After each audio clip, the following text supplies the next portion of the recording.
اللهم زينني فيه بالستر والعفاف واسترني فيه بلباس الخنوع والجفاف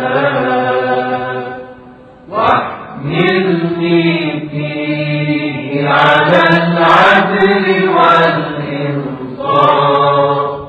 وآمني فيه من كل ما أخاف بعصمتك يا عصمة الخائفين بعصمتك يا عصمة الخائفين.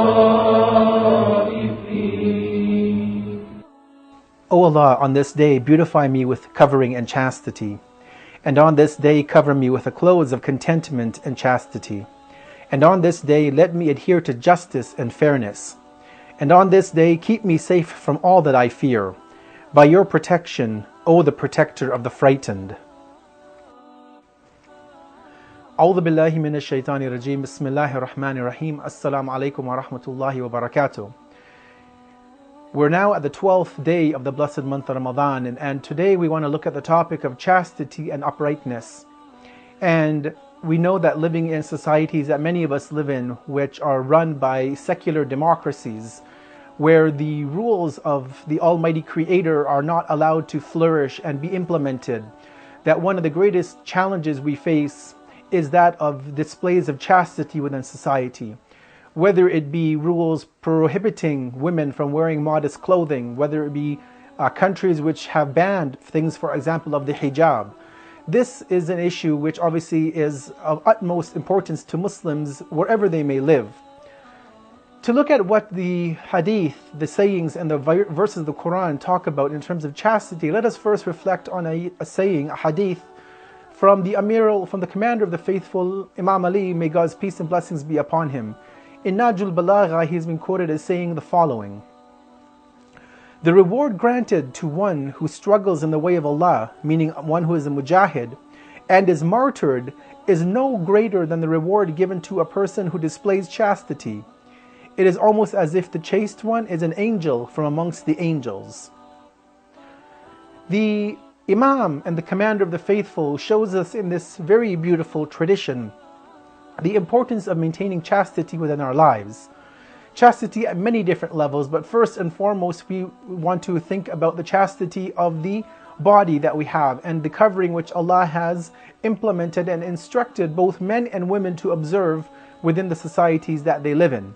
And the Imam shows us in this saying, the leader shows us in this saying, that one who struggles in the way of Allah and is martyred, who is killed on the battlefield, their reward is equivalent to that individual who displays chastity within the society that they live in.